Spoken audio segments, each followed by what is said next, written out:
Klausul diam Ratu Elizabeth II, warisan tersembunyi yang mengembalikan Pangeran Harry ke pusat badai kerajaan. Selama beberapa dekade, lorong-lorong Istana Buckingham telah menyaksikan keputusan-keputusan yang dibuat dengan bisikan jauh dari mikrofon dan berita utama.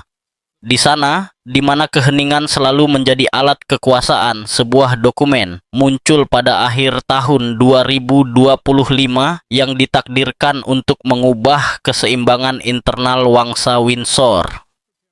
Sebuah teks yang disegel selama bertahun-tahun ditulis tangan oleh Ratu Elizabeth II beberapa bulan sebelum kematiannya pada September 2022 akhirnya dipublikasikan. Isinya yang diukur dengan cermat tidak hanya mengejutkan Raja Charles III, tetapi juga membuka kembali luka yang diyakini banyak orang telah sembuh.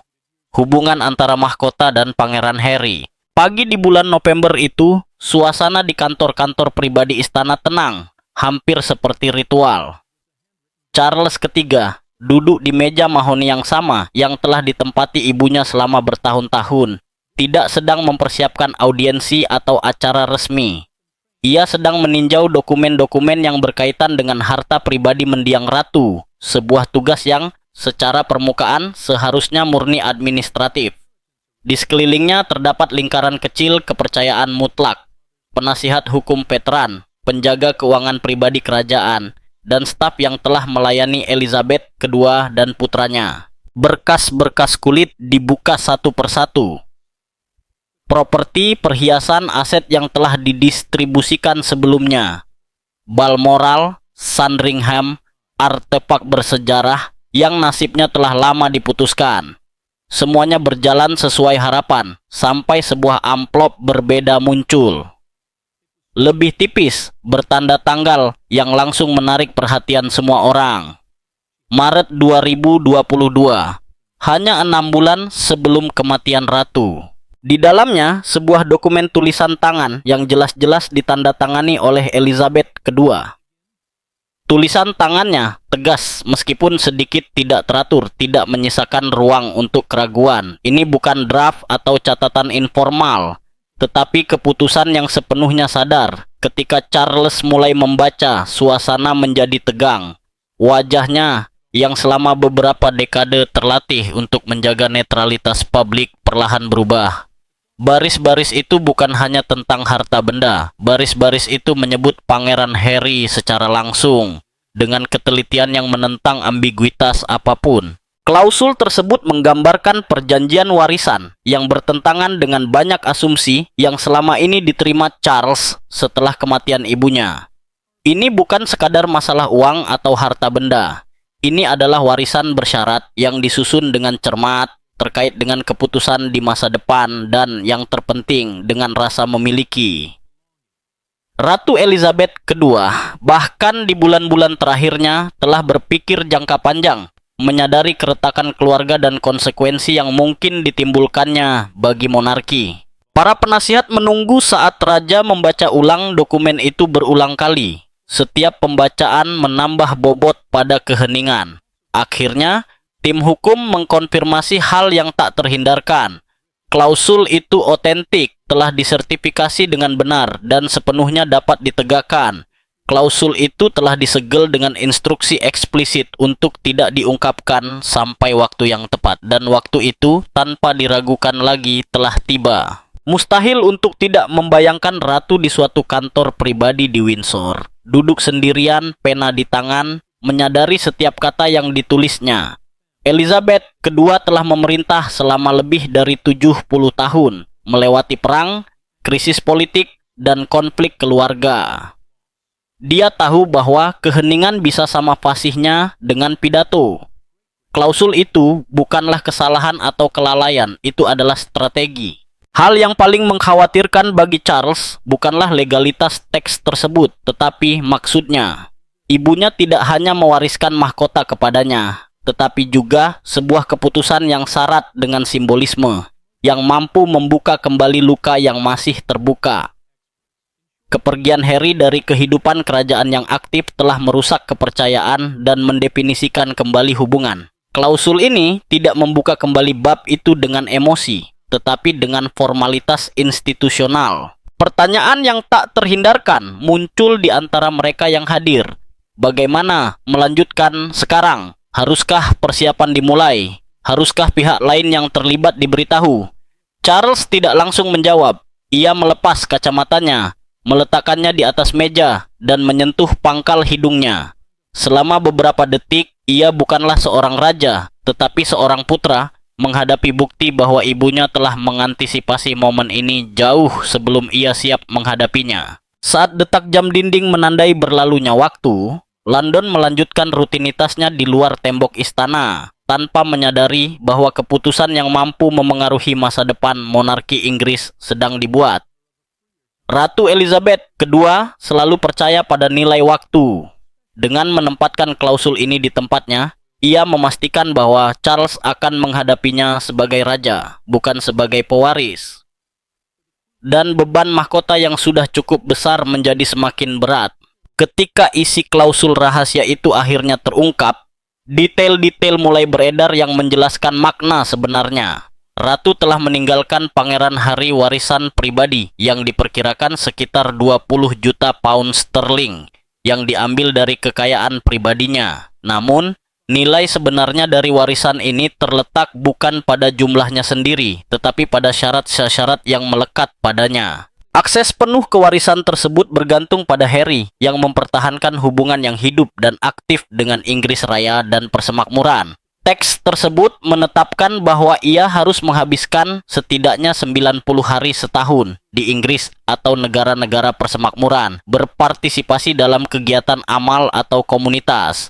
Ini bukan persyaratan untuk melanjutkan tugas kerajaan resmi, tetapi pengingat yang jelas. Jarak tidak harus berarti menghilang. Ratu Elizabeth II tampaknya berusaha mencapai keseimbangan yang rumit. Ia memahami keinginan cucunya untuk mandiri, tetapi sangat percaya pada pentingnya akar. Selama lebih dari 7 dekade, ia sendiri telah melayani komunitas global bangsa-bangsa, dan ia tidak ingin melihat salah satu keturunannya sepenuhnya terlepas dari dunia bersama itu. Syarat ini tidak disajikan sebagai hukuman, tetapi sebagai jalan yang mungkin. Kebebasan dengan ikatan, otonomi tanpa melupakan. Wasiat tersebut juga mencakup ketentuan khusus untuk Archie dan Lilibet, anak-anak Harry. Sekitar 5 juta pound sterling dialokasikan untuk pendidikan dan pengasuhan mereka, di bawah pengawasan wali amanat yang disetujui bersama oleh Harry dan penguasa monarki.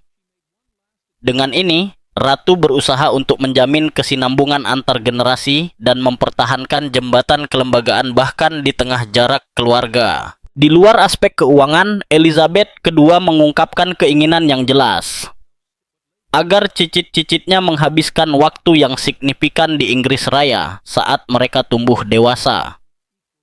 Ia tidak ingin mereka merasa seperti orang asing di tanah dan keluarga asal mereka. Baginya, rasa memiliki bukan hanya soal gelar, tetapi juga kenangan dan pengalaman bersama. Bagi Elizabeth, Harry tetaplah cucunya, anak-anaknya, Archie dan Lilibet tetaplah cicitnya, dan Ratu tidak ingin meninggalkan dunia ini tanpa melakukan upaya terakhir untuk mencegah mereka terasing secara permanen dari keluarga yang melahirkan mereka. Surat yang menyertai klausul tersebut tidak berisi perintah atau tuntutan. Itu bukanlah bahasa seorang raja yang mendiktekan syarat, tetapi suara seorang ibu yang terkendali dan menyadari bahwa waktunya hampir habis. Di dalamnya, ia berbicara tentang jembatan yang telah terbakar, tetapi juga tentang kemungkinan membangunnya kembali jika ada kemauan dari kedua belah pihak. Warisan itu, jelasnya, bukanlah hadiah atau kompensasi. Itu adalah kontribusi pribadinya untuk proses rekonsiliasi yang ia tahu tidak dapat lagi ia arahkan selama hidupnya. Apa yang Charles dan Harry putuskan untuk lakukan dengan kesempatan ini sepenuhnya terserah mereka. Tetapi Elizabeth ingin memastikan mereka memiliki sarana, baik materi maupun emosional, untuk mencoba. Penasihat hukum istana kemudian mengkonfirmasi bahwa klausul tersebut sah secara hukum. Ratu telah berkonsultasi dengan para ahli terpercaya, dengan cermat memilih setiap kata untuk memastikan bahwa kata-kata tersebut secara akurat mencerminkan niatnya dan tidak dapat ditentang atau ditafsirkan ulang. Ini bukanlah simbolisme atau saran yang terang-terangan. Ini adalah ketentuan yang tegas, dipertimbangkan, dan sangat pribadi. Jumlah yang dialokasikan 20 juta bukanlah jumlah yang sembarangan. Elizabeth tahu bahwa jumlah yang berlebihan dapat menimbulkan kebencian, memicu tuduhan favoritisme, atau mendistorsi tujuan sebenarnya dari tindakan tersebut. Jumlah itu cukup untuk menawarkan stabilitas dan peluang, tetapi tidak terlalu banyak sehingga menutupi pesan utama. Ini bukanlah pembelian loyalitas, tetapi tindakan koneksi. Penolakan tegas untuk membiarkan ikatan keluarga terputus secara permanen. Ketika Charles membaca dokumen itu, orang-orang terdekatnya mengatakan bahwa ia dapat mendengar suara ibunya di antara baris-baris tersebut. Tenang, praktis, namun syarat dengan emosi yang terkendali yang jarang ia tunjukkan di depan umum. Elizabeth tahu ajalnya sudah dekat.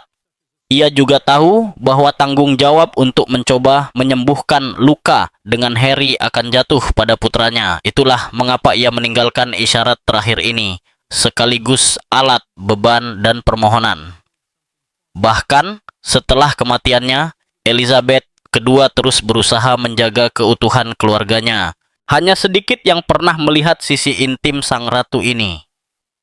Sejarah mengenangnya sebagai simbol stabilitas, disiplin, dan pengendalian diri. Tetapi di balik permukaan itu, hiduplah seorang nenek yang sangat terlibat dalam kehidupan emosional keluarganya. Selama bertahun-tahun, ia memiliki hubungan yang sangat dekat dengan Pangeran Harry. Dari masa kecilnya di Windsor hingga masa remajanya, Harry membawa keceriaan ke lingkungan yang syarat dengan protokol. Humornya membuat sang ratu tersenyum dan, menurut orang-orang yang mengenalnya dengan baik, mengingatkannya pada versi dirinya yang lebih bebas, sebelum mahkota menuntut pengekangan mutlak. Kedekatan itu membuat Januari 2020 terasa sangat menyakitkan. Ketika Harry dan Meghan mengumumkan keputusan mereka untuk mundur dari tugas kerajaan, pukulan itu bukanlah pilihan itu sendiri, tetapi cara penyampaiannya yang tiba-tiba. Istana terpaksa bereaksi alih-alih mempersiapkan diri. Bagi Elizabeth, itu seperti dikucilkan dari percakapan yang, menurutnya, seharusnya dimulai dari dirinya. Meskipun demikian, kekecewaan tidak pernah menutupi kekhawatiran. Fokusnya tetap pada keselamatan, stabilitas, dan masa depan Harry. Ketegangan publik meningkat pada Maret 2021 dengan wawancara Oprah Winfrey. Tuduhan rasisme, klaim pengabaian, dan laporan tentang penderitaan psikologis Meghan menghantam jantung monarki. Bagi Elizabeth, yang telah mewujudkan institusi tersebut selama beberapa dekade, itu adalah luka pribadi. Tanggapan resminya singkat dan terukur, diringkas dalam frasa yang kini bersejarah. Ingatan mungkin berbeda, namun secara pribadi beban emosionalnya sangat besar. Ia bukan hanya seorang ratu yang mengelola krisis institusional, tetapi juga seorang nenek yang menyaksikan ikatan keluarga meregang hingga titik puncaknya. Yang jarang menjadi berita utama adalah bahwa komunikasi tidak pernah sepenuhnya terputus. Ada panggilan telepon yang bijaksana, jarang tetapi bermakna.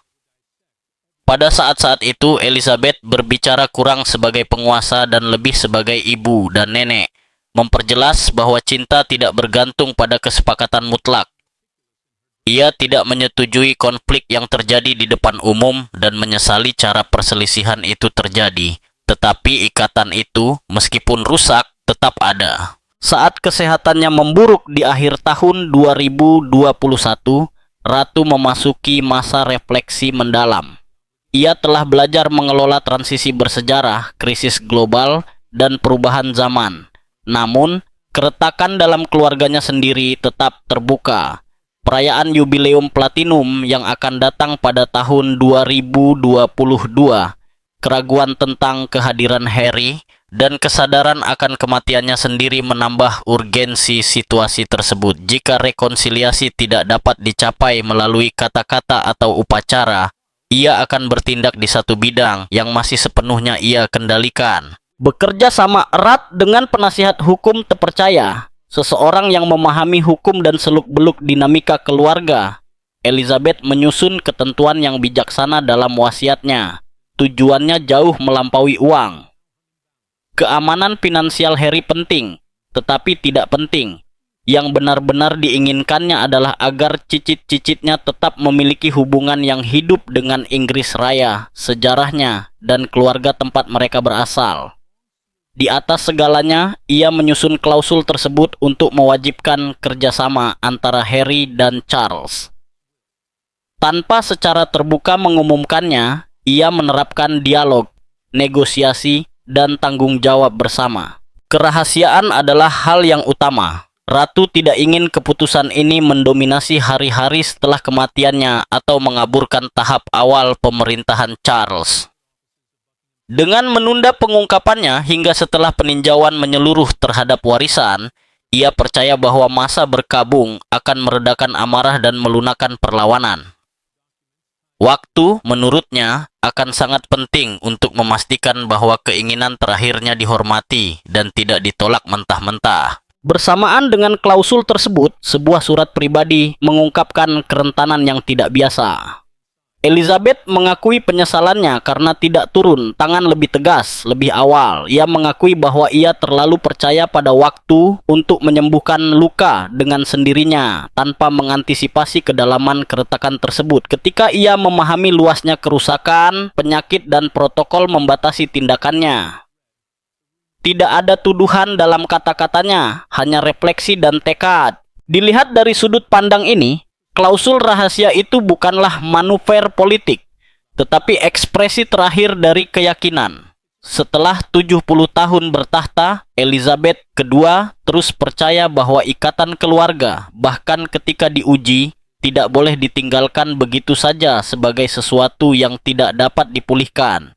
Hingga akhir hayatnya, ia menolak menerima perpisahan permanen sebagai takdir yang tak terhindarkan. Melalui perencanaan yang tenang, alih-alih pengumuman publik, ia berupaya membimbing keluarganya menuju pemahaman, meninggalkan warisan bukan hanya pemerintahan bersejarah, tetapi juga pesan cinta abadi.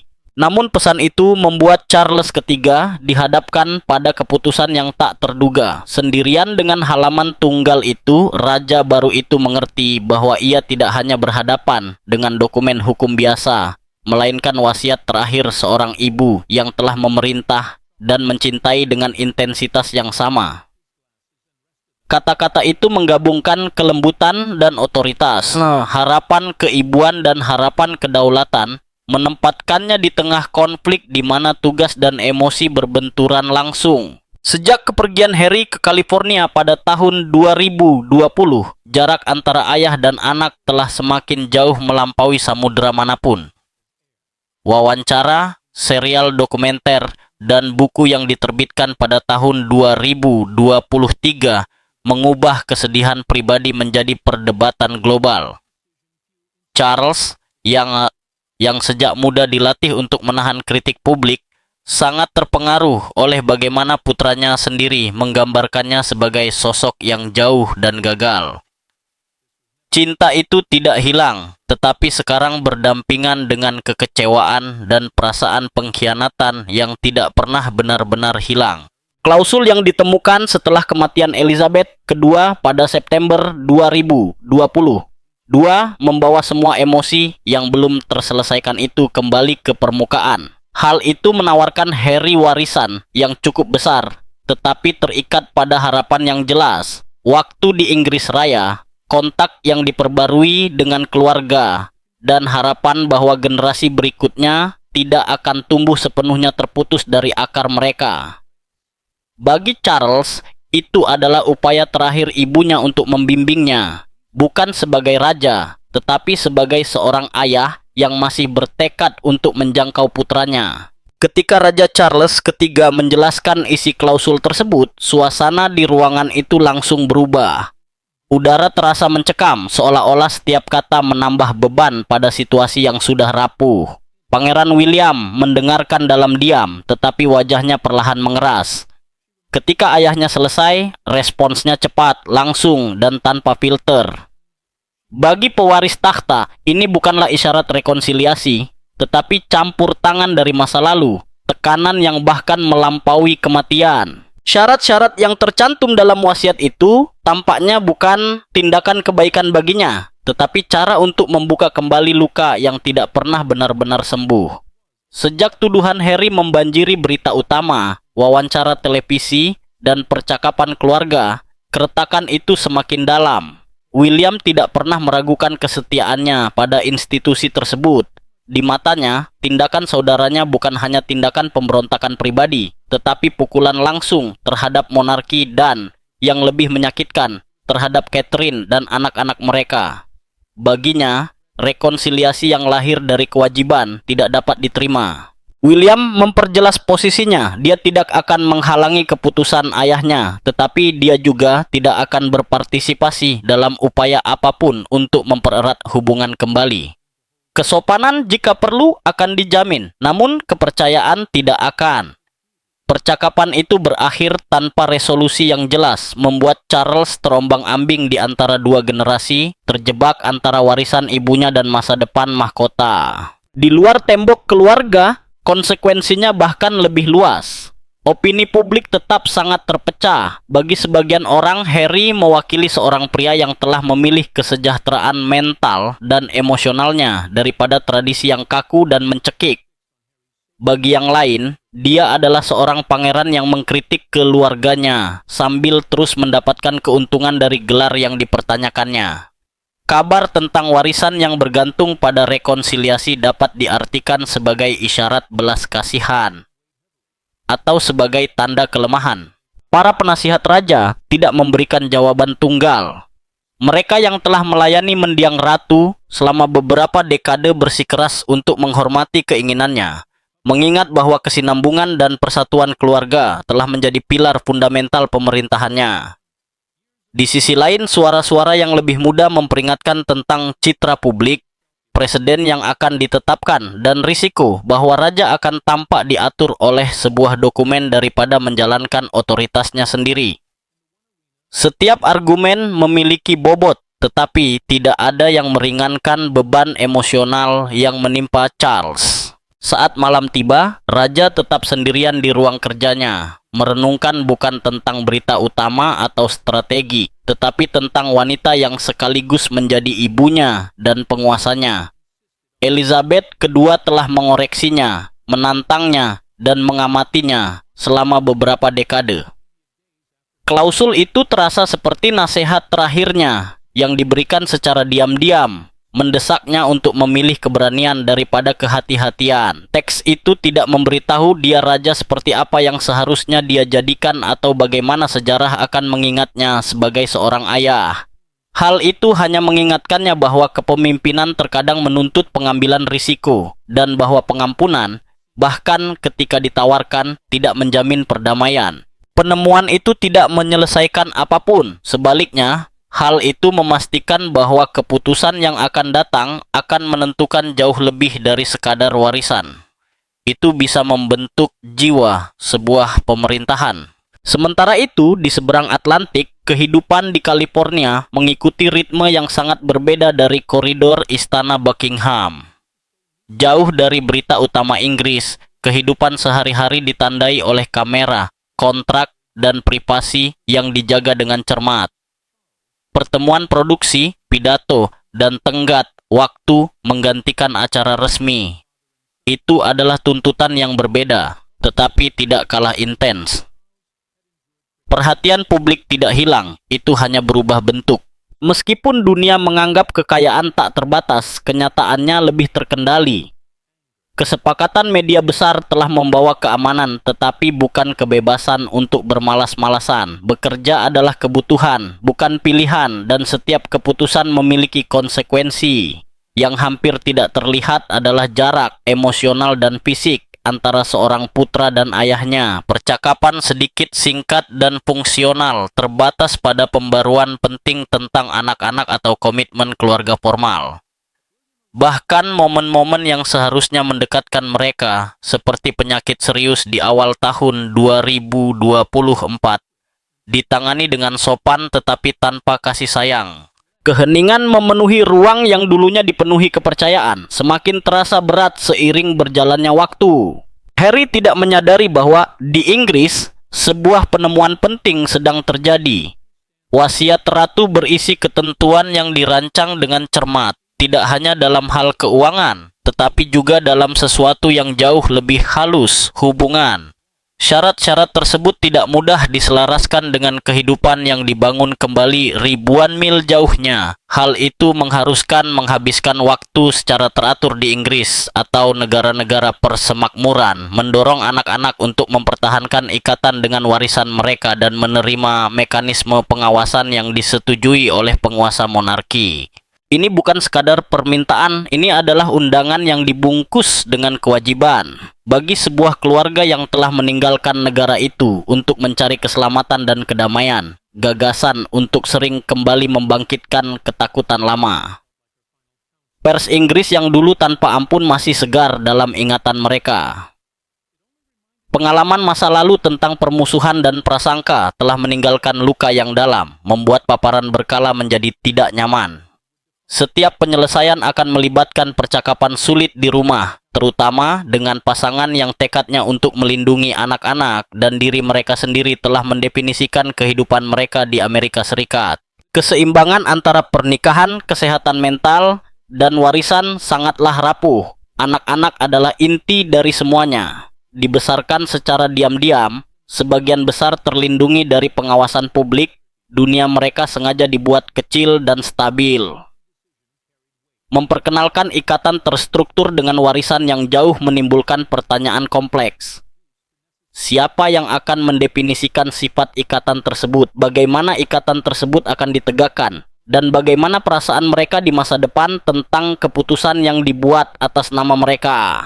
Namun ada sisi lain dari koin tersebut, kemungkinan bahwa pemutusan total cabang sejarah keluarga suatu hari nanti dapat menjadi sumber penyesalan. Ada sesuatu yang sangat pribadi dalam bahasa hukum tersebut. Sang ratu selalu hadir, menawarkan kasih sayang tanpa syarat, bahkan ketika orang lain menjauhkan diri. Bulan-bulan terakhirnya tidak memutuskan ikatan itu. Sebaliknya, tampaknya memperkuat tekadnya untuk meninggalkan pintu terbuka, jalan rahasia yang memungkinkan rekonsiliasi tumbuh seiring waktu. Kesepakatan itu tidak menuntut pengampunan atau penyerahan diri. Ia menawarkan struktur, kesabaran, dan kemungkinan untuk kembali dengan syarat yang lebih lunak. Pemahaman itu memiliki kekuatan emosional yang sulit diabaikan. Ia menantang pertahanan yang dibangun selama bertahun-tahun konflik, wawancara, dan persidangan publik. Gagasan bahwa seseorang telah mempertimbangkan masa depan dengan cermat, cucu-cucu yang tumbuh di seberang lautan, dan kelangsungan ikatan keluarga di luar perselisihan pribadi, membangkitkan perasaan yang bertentangan, rasa syukur dan kecurigaan berbenturan, harapan bercampur dengan kemarahan, cinta muncul kembali bersamaan dengan rasa bersalah. Apapun keputusannya, satu kebenaran tetap tak terhindarkan. Ini jauh lebih dari sekadar warisan. Ini adalah sebuah pesan. Ini menimbulkan pertanyaan, apakah jarak selalu berarti perpisahan? Apakah anak-anak dapat mewarisi lebih dari sekadar gelar atau kekayaan? Dan apakah jembatan yang pernah rusak dapat dibangun kembali? Di koridor-koridor sunyi Istana Buckingham, klausul rahasia dalam wasiat Ratu Elizabeth.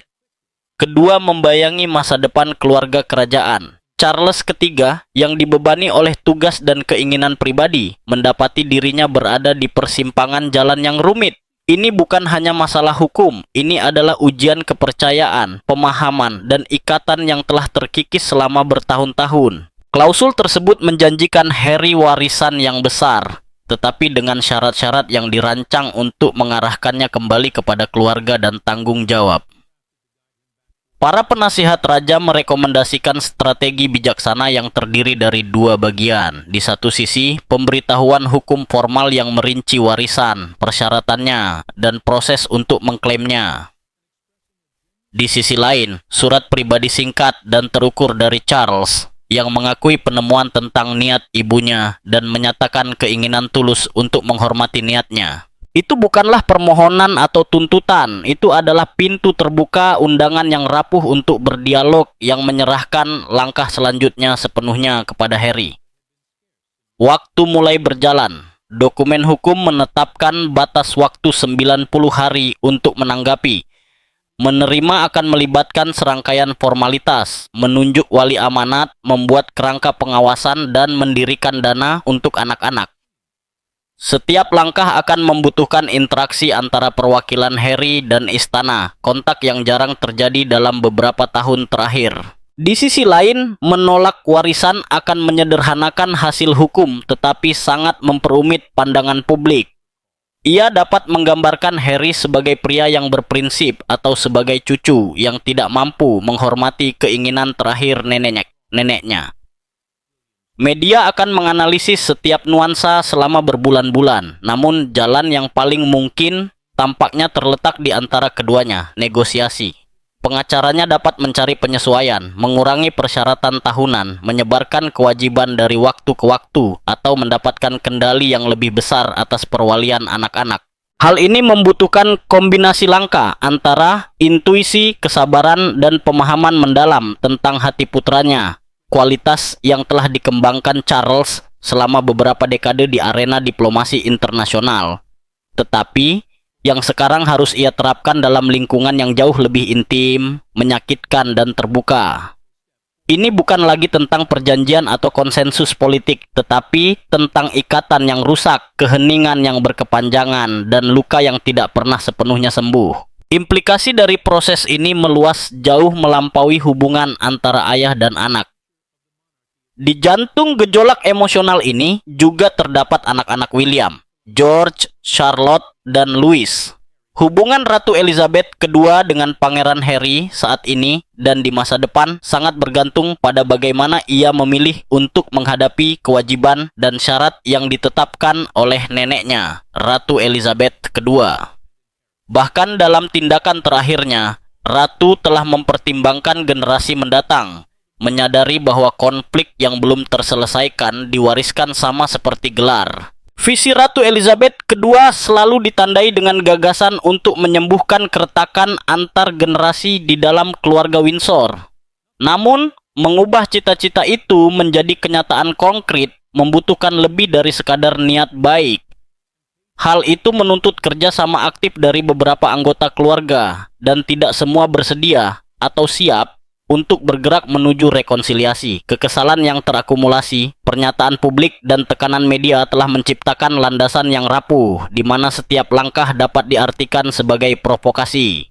Secara realistis, hasil yang paling mungkin bukanlah rekonsiliasi penuh dan emosional, tetapi solusi parsial dan tidak sempurna. Harry dapat menerima warisan dan memenuhi persyaratan formal sambil mempertahankan jarak emosional yang bijaksana. Dalam skenario itu, hubungan keluarga dapat menjadi fungsional, pantas, tetapi tanpa kedekatan sejati. Keramah tamahan tanpa keintiman, jalan tengah antara keterasingan total dan persatuan keluarga yang diimpikan Ratu. Taruhannya sangat tinggi. Kesalahan perhitungan dapat mengubah warisan menjadi medan pertempuran baru, dengan Harry secara terbuka mengecam kondisi tersebut dan Percy memicu narasi tentang monarki yang manipulatif atau Charles yang terlalu mengontrol. Kerusakan reputasi akan sangat besar dan abadi. Sebaliknya, penanganan situasi yang terampil dapat mewakili langkah nyata pertama menuju pembangunan kembali kepercayaan, menghormati keinginan terakhir Ratu Elizabeth II untuk menjaga kohesi keluarga di atas perbedaan pribadi. Untuk pertama kalinya dalam beberapa tahun, ada kerangka kerja yang jelas, peta jalan yang disusun dengan teliti seperti seorang nenek yang menyadari beratnya sejarah. Upaya untuk menawarkan tidak hanya sumber daya materi, tetapi juga kesempatan emosional untuk membangun kembali jembatan. Charles memegang beban sekaligus hadiah di tangannya. Cara dia dan Harry memilih untuk menavigasi jalan ini akan menentukan tidak hanya hubungan pribadi mereka, tetapi juga kesejahteraan generasi berikutnya, dan, pada akhirnya, masa depan monarki itu sendiri. Di seberang jarak antara London dan California, nasib keluarga kerajaan berada dalam keseimbangan yang rapuh, terombang-ambing antara rasa sakit masa lalu dan janji rekonsiliasi yang rapuh dan memikat.